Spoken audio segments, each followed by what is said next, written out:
Message reçu le 10 août 2021. Inspiré dans le cœur de Rosaria. Vous traversez actuellement la vallée de la mort. Sur votre chemin, des gisants ont sacrifié leur divinité au profit d'une fausse sécurité.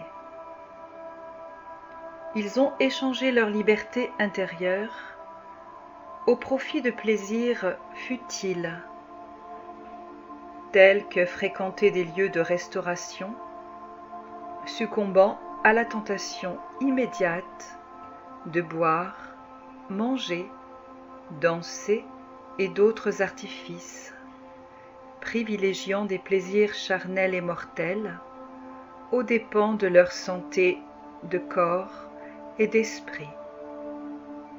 Cela vous rappelle-t-il la scène du veau d'or dans certains de vos écrits, où l'homme choisit l'apparente joie et richesse, pendant que l'homme éveillé gravit les sommets vers une conscience plus vaste, et pour atteindre la joie de l'être profond et les nourritures véritables qui comblent l'âme. Il n'y a pas de jugement de Dieu.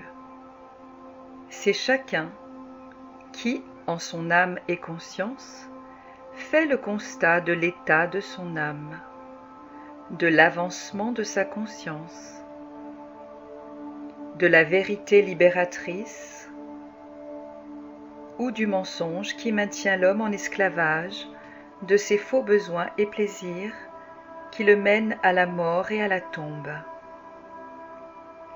Chacun s'éveillera en son temps à la lumière qui aveugle pour le moment ceux qui ne sont pas prêts à voir ni à entendre. La bête court à l'intérieur du corps et à l'extérieur du monde. Mais qu'est-ce que la bête ?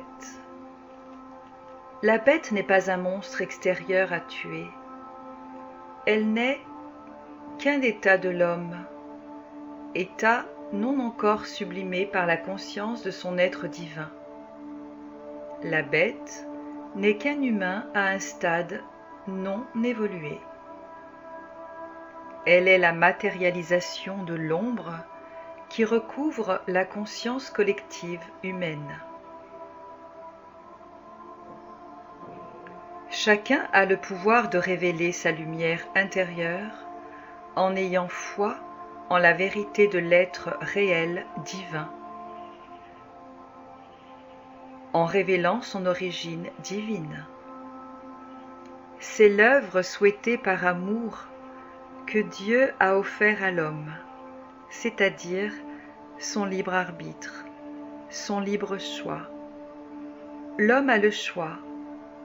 Avancer dans la souffrance et l'obscurantisme, se voilant ainsi la face, tout en s'imaginant libre, ou le choix d'ouvrir les yeux clairvoyants sur la beauté, l'amour et l'harmonie d'un monde qui lui appartient de droit divin. L'abondance de la vie est l'héritage divin de l'homme, et l'abondance est assurée éternellement. Nous pourrions appeler cela le jeu de la conscience. Ainsi, en cette période, vous avez toutes les cartes en main. Les dés sont jetés. Vous êtes les acteurs et les créateurs de votre propre jeu.